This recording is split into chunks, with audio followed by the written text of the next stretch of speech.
With me now, Milwaukee County Sheriff David Clarke.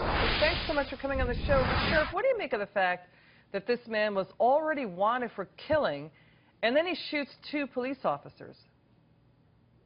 Well, it speaks to a couple of things. First of all, the leniency of our court system here in the United States when it comes to criminal perpetrators. Look, there's no more chilling call that comes over police radio than a call of shots have been fired coming over from an officer. These officers, fortunately, were not mortally wounded, but now the manhunt is on.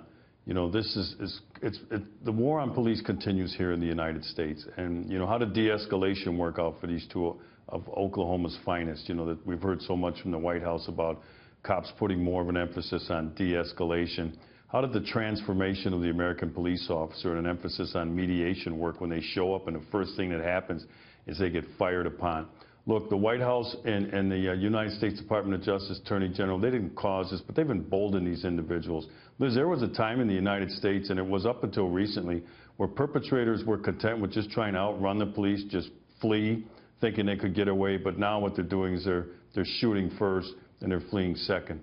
So, you know, this is a very dangerous situation, these manhunts, until they get this guy in custody. And it's pretty obvious to me he's not going to go down without a gunfight. Yeah, that is such an important point you just made, Sheriff, that they're shooting, that they think nothing of shooting now. And I'd like to turn to this other topic. You brought it up about racial tensions, and it's a big issue in the race for the White House. Hillary Clinton in the battleground state of North Carolina Sunday, rallying with mothers whose children were either killed by police-involved shootings or racially motivated gun violence. We got a new poll out showing Clinton and Trump basically virtually dead heat in the state. Here's Clinton talking about the country's racial divide. Sheriff, I love your reaction after it.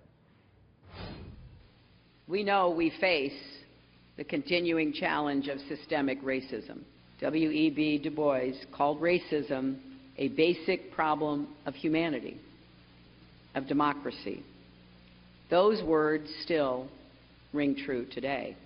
The issue of systemic racism has come up time and time again, and I felt compelled to address it directly. You know, Sheriff, President Obama narrowly won North Carolina in 2008. He lost it in 2012 to Mitt Romney due to the African-American vote. So is this Hillary Clinton trying to get the African-American voter to come out?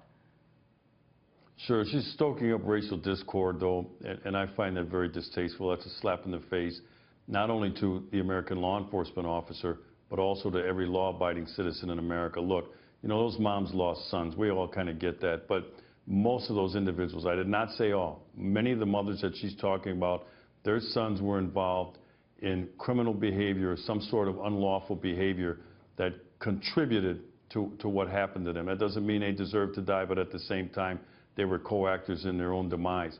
So, you know, she's made it clear. She's all in with the criminal element. It was part of her convention, you know, hug a thug, compassion for criminals. Compare and contrast that to Donald Trump, whose convention had a theme night of Make America Safe Again. He's made it clear he's going to support the American law enforcement officer, and he's also going to support the rule of law through law and order. Sheriff David Clarke. I think it's a better way to go at this point in time. Thank you so much for your time, and thank you for your service to our country. We really appreciate you coming on the show. Thank you again.